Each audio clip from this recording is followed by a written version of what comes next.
What's up, everyone, and welcome to Cracka. More Mylar madness.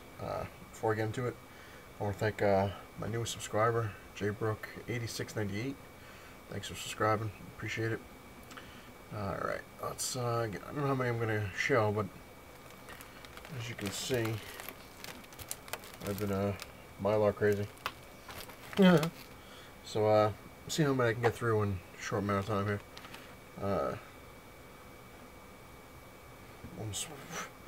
I'm looking at it, I'm like, what the hell is this? Human fly number 1. Very cool. Secret Wars number 1. Secret Wars number 7. Which a lot of people forget or don't realize that this is the first appearance of the second Spider-Woman. Right up here. Julia Carpenter. You gotta Mylar this. Secret Wars number 8. The origin of the black suit. So there's gonna be some key issues in here on top of everything else. Like I said, I've been trying to Mylar all my autograph stuff, which got a lot to do. Infinity Gauntlet number 1, which is signed by George Perez on the bottom. Very, very cool guy. He's just the nicest guy, man. He signed everything. He's like, ah, what a smile. Took a photo with me. It was cool. Had him sign number 2. You can see right up there. It's so shiny in Mylar. It's so shiny. If you have the means, I highly recommend Mylar. But it really is expensive. It just really is.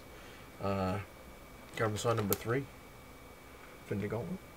Right up there. Very cool. It's one of my favorite covers.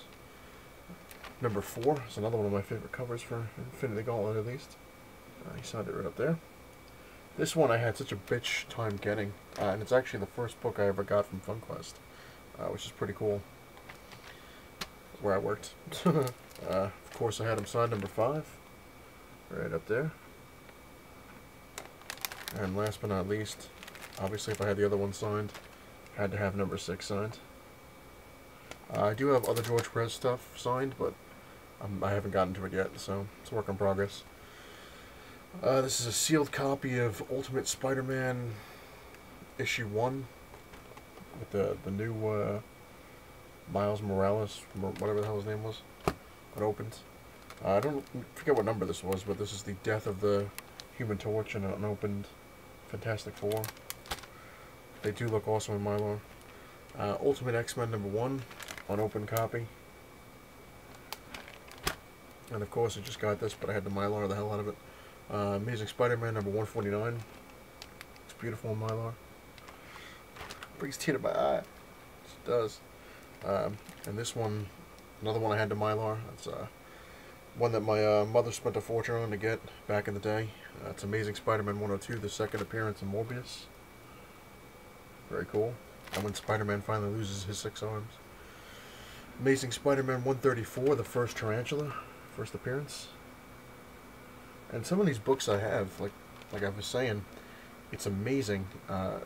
They look kind of ratty, give or take. You know, some of like the fine ones or, you know, fine negatives. They look kind of ratty, but you put them in Mylar, and T. McFarlane fan, I believe, said it best. It's high def for your comics. Very cool.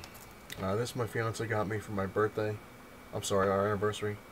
It's the Ace edition of the reprinting the first appearance of the Punisher, Amazing Spider-Man 129. And I love the bottom. It actually says, plus that furry little SOB, the Jackal. Very, very cool book. So technically I have 129. I have the reprint anyway. This is one of my favorite covers. Just think it was awesome. It's the first appearance of Harry Osborn as the second Green Goblin. Amazing Spider-Man 136. This is the first appearance of Chance, Web of Spider-Man number 15. First appearance of Speedball, Amazing Spider-Man Annual number 22. Alright, more signed stuff. Web of Spider-Man number 47, which is signed by Alex Saviuk. Another awesome, awesome guy. He signed it on Hobgoblin's Knuckle. This guy signed a lot, so it's going to be a long haul right here with this one. He signed pretty much every Web of Spider-Man had at the time. Number 50. Signed right up by, right up there. Number 63. Right up here. It's funny, I actually asked him about this issue, because when I bought it when I was a kid, I thought it was Venom trying to mimic Spider-Man. Like to, I guess, like chase somebody out, and then I thought the Punisher was in this too. And it has nothing to do with Venom or the Punisher. And he said when he did the art, he's like, that was the point. He's like, he was making it so people would buy it thinking of that particular reason, that it was Venom or the Punisher was in it. And he's like, it was misleading. He goes, but it worked. They actually had some good sales on this one. Sneaky, sneaky. Web of Spider-Man 66 is another one signed by Alex Saviuk. Signed it right there. Very cool. There's another one. He said this is one of his favorite covers. This is number 69. He signed it right on the Hulk's arm. And if that one was one of his favorites, he said this one was too. This one I love is the first appearance of Spider-Hulk. Web of Spider-Man number 70. And he signed it at the top. Very cool. Spider-Hulk. Web of Spider-Man 84, signed by Alex Saviuk again. Like I said, a lot of these, it's all Web of Spider-Mans really that's signed by him. But you know what? It's cool. Number 85, he signed it on the sword.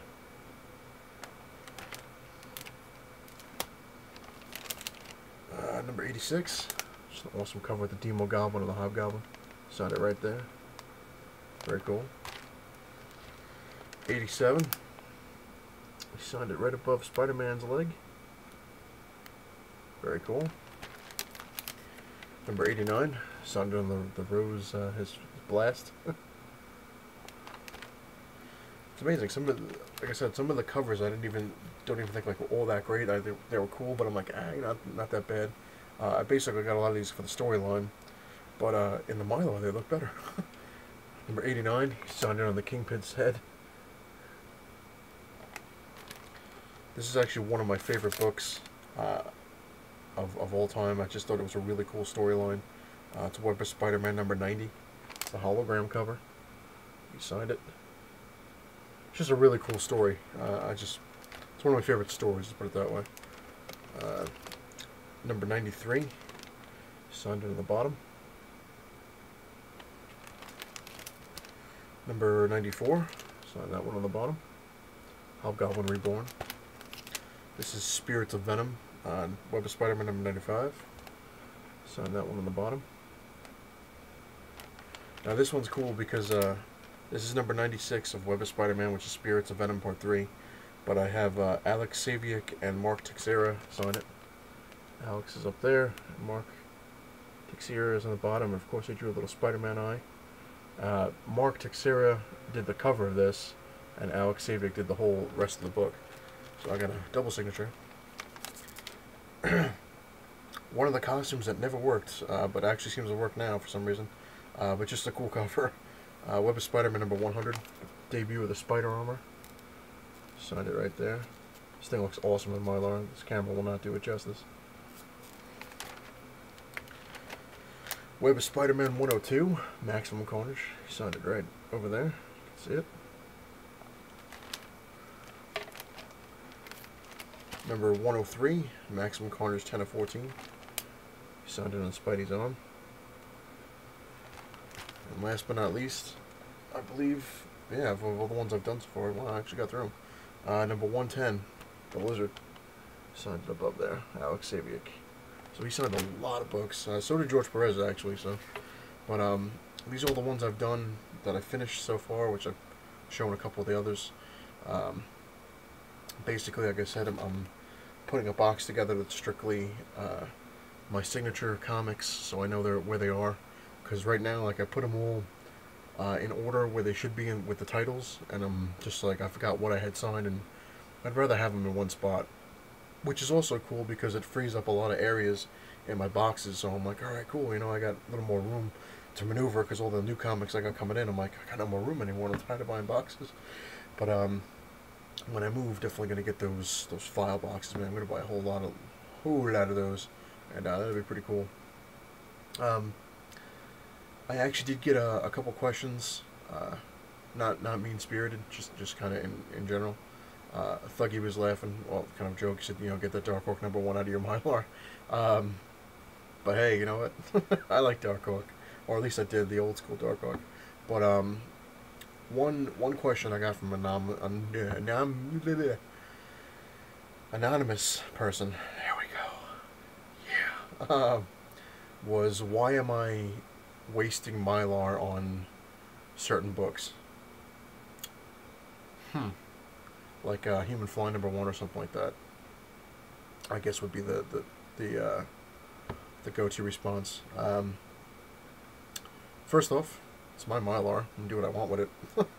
And second, like I said, well, actually, second, one of the main reasons I've been putting a lot of stuff you wouldn't think to put in mylar is eventually I'm probably going to put everything in mylar down the line. But also, some of the ones I did put in mylar, the bags and boards that I've had that they were in are starting to like rot, like they're getting bad because I haven't changed them in forever. So it kind of makes sense. I was going through certain stuff and I'm like, you know what? It's a really old bag. Let's toss it, put it in some mylar. And the other reason, like I said, is mostly pretty much majority of all the mylar I'm going to use on is strictly #1 issues, first appearances, and signatures. So that's pretty much what my mylar is going to be going towards. As you've seen, a whole stack of signatures.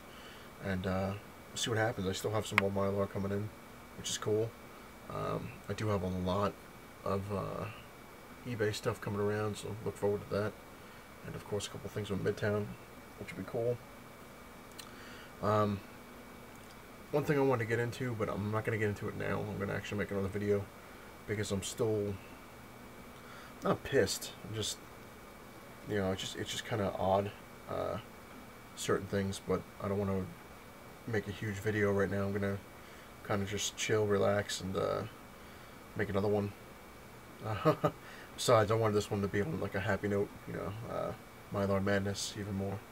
And if you like what you see, hit the like button. If you really like what you see, hit the subscribe button.